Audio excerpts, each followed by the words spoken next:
Today is day 3 and today is an acclimatization day in Namche. Uh, I will try to capture the views from Namche.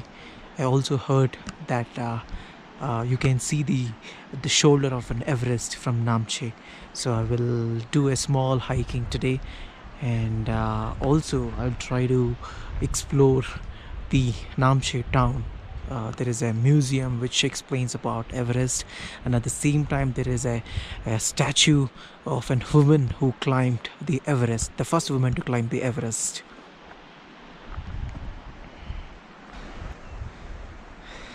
There is a snow-capped mountains just behind this hill, but you know, since the clouds are covered, I cannot see it. Usually we used to see choppers above us, but I'm seeing the chopper below us. It just took off, and that's Namche helipad.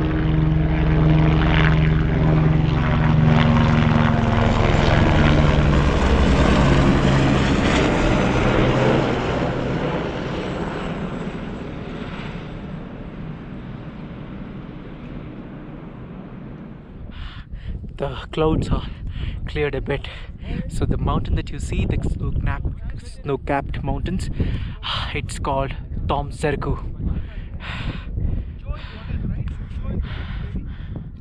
Just give you a glimpse of how much I have walked. Can you see the last hill? That is Lukla, and that's when I started. Then I've come all the way, crossing many valleys. The Namche Village is located on crescent-shaped mountain slopes that offer stunning views of the mountains across the valley. Namche has several official money-exchanging facilities, and as it is the only place in the region to offer this service, besides Lukla, visitors should ensure that they have sufficient cash for the entire journey before leaving the village. Namche has prospered from the tourist trade, and according to government statistics, it is the wealthiest district in Nepal, with 7 times the average national income and twice that of the capital, Kathmandu. In addition to an abundance of hotels, the village also boasts 3 small museums, a stupa, monastery, several cafes, locally known as bakeries. I got my ticket to Everest Museum. The camera is not allowed inside the museum, but I can tell you it has all the old and lost Sherpa relics in its unique spot, looking like the Sherpa lifestyle. They have neatly shown every detail and every lost culture the Sherpas did follow back in time. What a normal Sherpa house would have, their utensils, their ways of arranging the atmosphere, etc. Hi, this is day 4, and I'm leaving Namche after 1.5 days of acclimatization here. The next camp is going to be Tengbouche. There I'll stay for 1 day and continued by Dengobouche.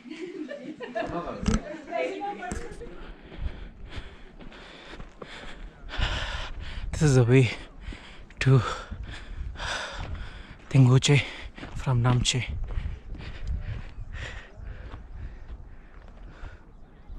Tengbouche is in the Khumbu Valley, located on a hill at the confluence of the Dudh Kosi and Himcha Kola rivers. It lies in Solukhumbu district to the northeast of Kathmandu on the Nepal-Tibet border.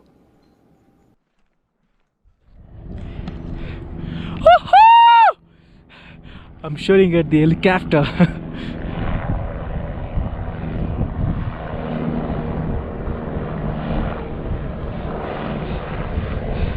It's flying below me.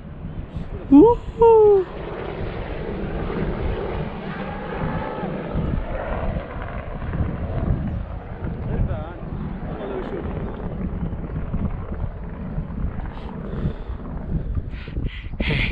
I'm lucky to see Lhotse.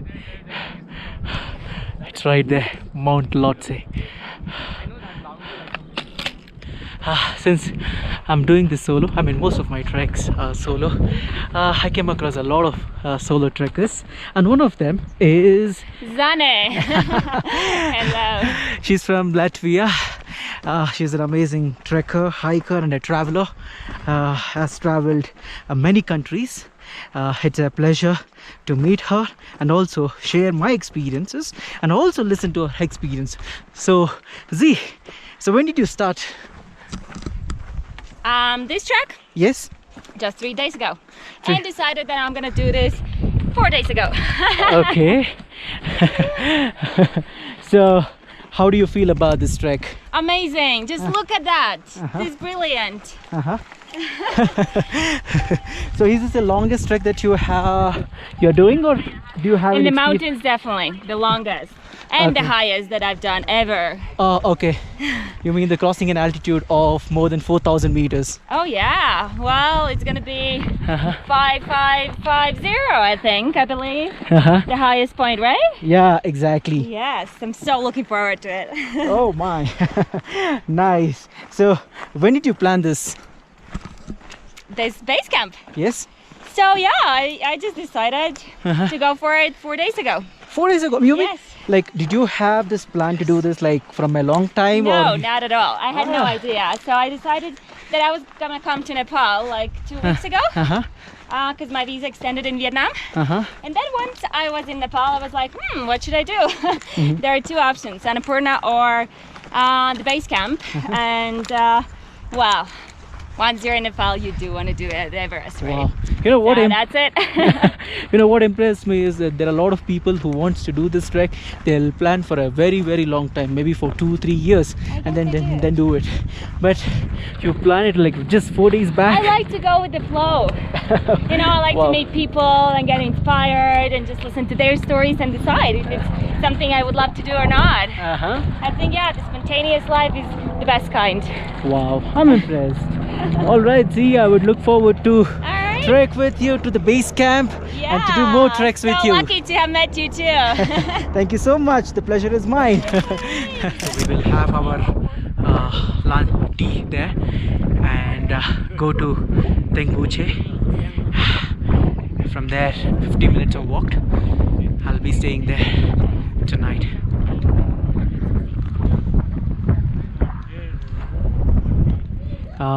Since I'm going higher and higher, things get very expensive, but this bakery, High Mountain Bakery Cafe, which is at an altitude of 3,600 meters, which is 11,500 feet, the lady who's standing here was a very kind-hearted human being. She has given us for a very reasonable and a local price, not too expensive, so which is going to feed me 3 days of breakfast. Thank you, auntie. There's a deviation here. This goes to Gokya and this goes to Everest Base Camp. Even Gokya is very beautiful. Gokya has a lake which is very beautiful. If I have time, I'll try to explore that as well. And this is the Nepalese national flower.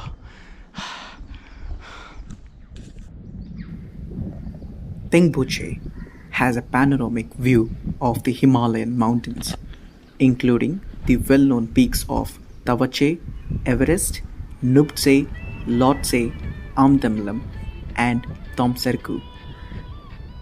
Tenzing Norgay, the first man to reach the summit of Mount Everest, was born in the area in the village of Tani and was sent to Tengbouche Monastery to be a monk. I'll be having my lunch here, which is close to the flowing river. I will be, if possible, I'll try to get close to the river.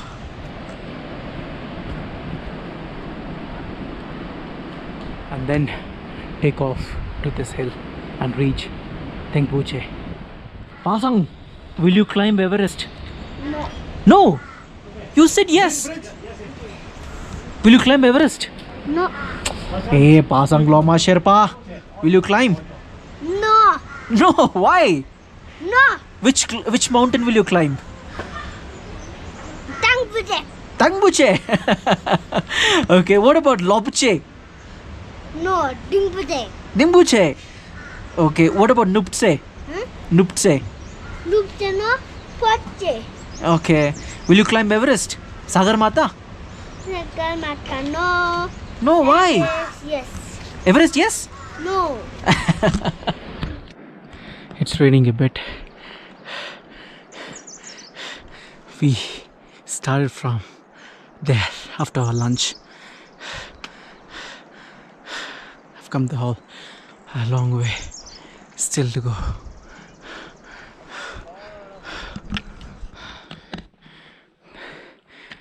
I reached Tengbouche Monastery, which is located at an altitude of 3,900 meters. This is one of the monasteries which is located in the highest altitude. It is inhabited by Sherpas who migrated from Tibet 600 years ago. 3 wealthy inhabitants of the local Sherpa community are credited with funding building of the monastery. The monastery of Tengbouche and other buildings were destroyed during the 1934 earthquake. Subsequently, Lama Gulu who had to build it. After visiting a monastery, I'm continuing my trek to Tengbouche. So it's 10 to 15 minutes of climbing down. I'll try to pick one of the houses to stay.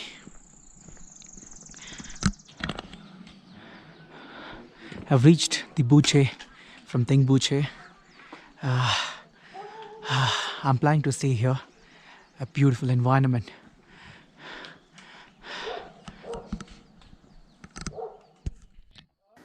To those who are not familiar with the term, tea houses are not so much houses that serve tea, but are rather small bed and breakfast like hotels that are dotted along most of the treks in the region. They are the most popular form of accommodation for travelers to the Everest region as they provide an easy pay-as-you-stay approach to trekking in one of the highest areas of the world. Finally, we get to see Amdamlum, and that's Everest. And that's Lhotse.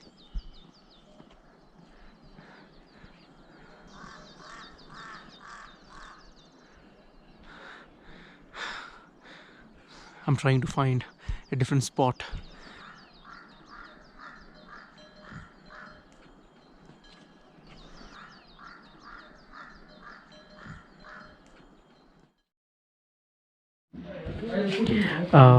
Well, yesterday night I stayed in Paradise Lodge and Restaurant, which is just in front of Amdamlam Mountain. And the gentleman that you see here, he really helped me with a lot of things. He gave me free charging and free hot water. Usually the Everest route is very expensive, but then the Paradise Lodge and Restaurant owner is so kind enough to provide a lot of things for free of cost, and definitely you're not going to get this facility anywhere here in the Everest route. Thank you so much, sir. 500 to 2000 meters is considered low altitude. 2000 to 3000 meters is considered moderate altitude. 3000 to 5500 is considered high altitude. 5500 and above is considered extreme altitude.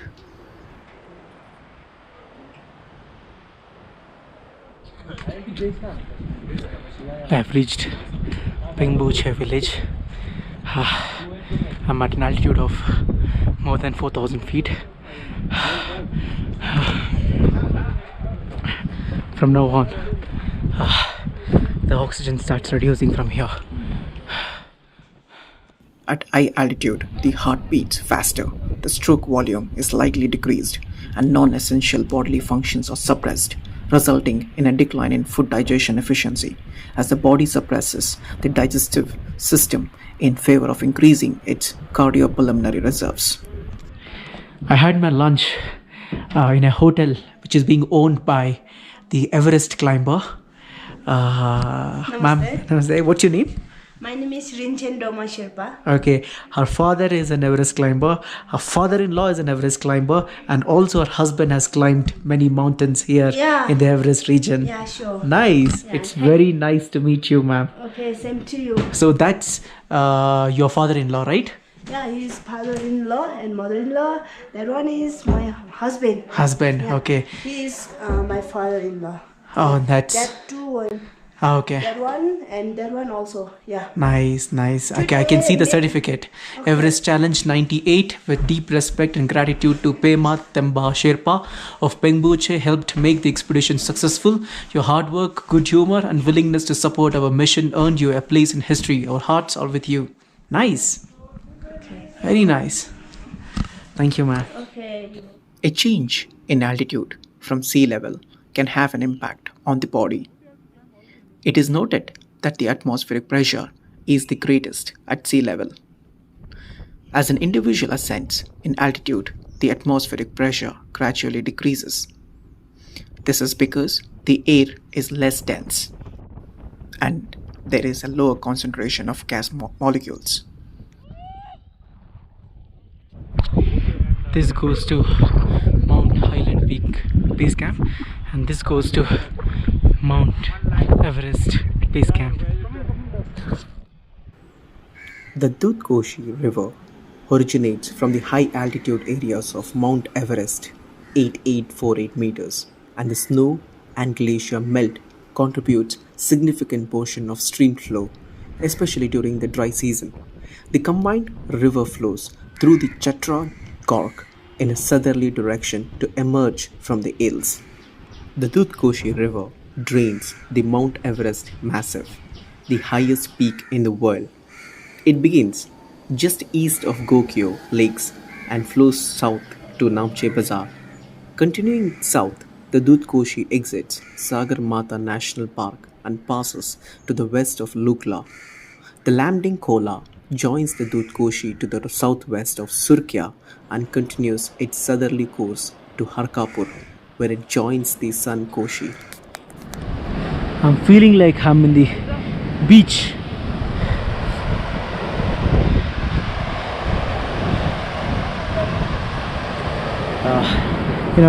I've once heard a story that Himalayas were once an ocean. When India crashed to Asia, that's when Himalayas were formed. So one of the geologists from Britain, he climbed the Everest. He took the samples from the base camp, from the mid and from the summit. It turns out to be those particles can be found from the bed of the ocean, and I can feel it right now. I just feel that I'm in the beach. I'm almost close to Tengbouche. I will be staying here tonight and also tomorrow night in order to acclimatize. And if possible, I'll try to climb Mount Nagarjuna tomorrow.